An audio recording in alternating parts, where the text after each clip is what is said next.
लीवी नामी शख्स जो अपने बेटे के घर रह रहा था ना, वो वहां के माहौल से मुतमईन नहीं था, पुरसकून नहीं था, खुश नहीं था।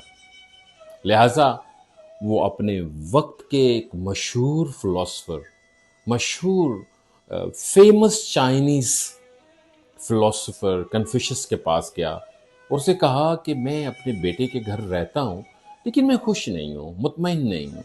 मैं अपने आप को वहाँ गैर ज़रूरी समझता हूँ और शायद मुझे उस तरह से वहाँ से मोहब्बत मिल नहीं रही, तवज्जो मिल नहीं रही जिस तरह से मैं अपने जो है वो बड़े होते हुए अपने बच्चे से एक्सपेक्ट करता हूँ। कन्फ्यूशस ने बहुत उम्दा अंदाज में ना सिर्फ उसके मसले को सुना बल्कि उसका हल भी पेश किया। सबसे पहले उसने एक प्याला मंगवाया, उसको पानी से भरा और लेवी से कहा कि अब इसमें मजीद पानी डालो। जब मजीद पानी डाला गया तो पानी बाहर आ गया। उसने कहा जी आप गौर करें कि जब अपनी औलाद के साथ आप उनके घर में रह रहे होते हैं ना, तो उनकी मोहब्बतों का जो प्याला होता है ना, उनकी अपनी मिसेस, वाइफ, बच्चे, उससे भर चुका होता है। अगर आप इजाफी तौर पर कुछ तलब करेंगे तो यकीनन वो बैलेंस खराब हो जाएगा और शायद वो मोहब्बत, वो तवज्जो आपको हासिल ना हो। दूसरी उसने मिसाल दी कि अगर आप कुछ दरख्तों को फासले फासले पे लगाते हैं, कुछ खास फासले पे एक दरख्त लगाते हैं, फिर दूसरा दरख्त लगाते हैं और दोनों दरख्तों को साथ साथ लगा देते हैं, तो उसमें क्या फर्क है? ज़ाहिर है जो आपने करीब लगाए, एक दूसरे के साथ दो दरख्त लगाए, उनकी शाखें आपस में उलझ जाएंगी और वो एक दूसरे की ग्रोथ को रोक देंगे। ताकत का मुकाबला होगा, ताकतवर शाखें कमजोर शाखों को रोक देंगी। इसी तरह से जब आप जबरदस्ती जो है वो कुर्बत हासिल करने की कोशिश करते हैं तो उसमें उलझाव आता है, उसमें ग्रोथ रुक जाती है, डेवलपमेंट रुक जाती है। लिहाजा रिश्ते जबरदस्ती नहीं बनाए जाते, तवज्जो जबरदस्ती हासिल नहीं की जाती और कुर्बत ही जो है वो हर मसले का हल नहीं होता। कहीं कहीं दूरियां आपकी ग्रोथ के लिए ज्यादा जरूरी होती हैं।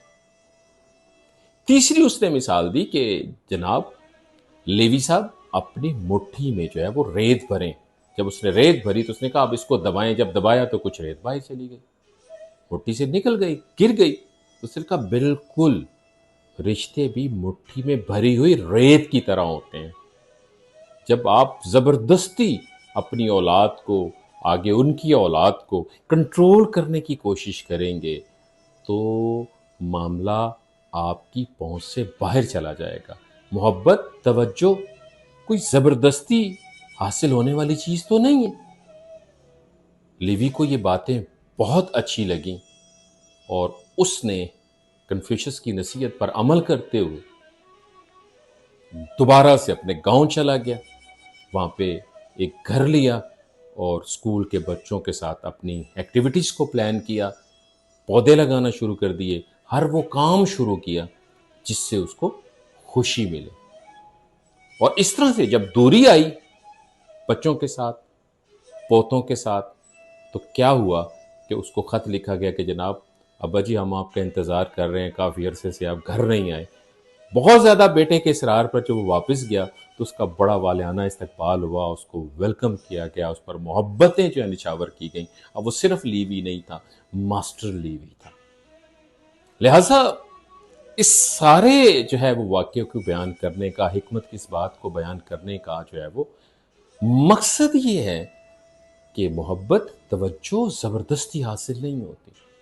और अगर हमारे कल्चर में वालिदैन ने जो है वो ये फैसला किया है कि वो अपने किसी बच्चे के घर रहें, तो याद रखें वहां पर आप उसे फोर्स करके तवज्जो हासिल नहीं कर सकते, जबरदस्ती मोहब्बत हासिल नहीं कर सकते।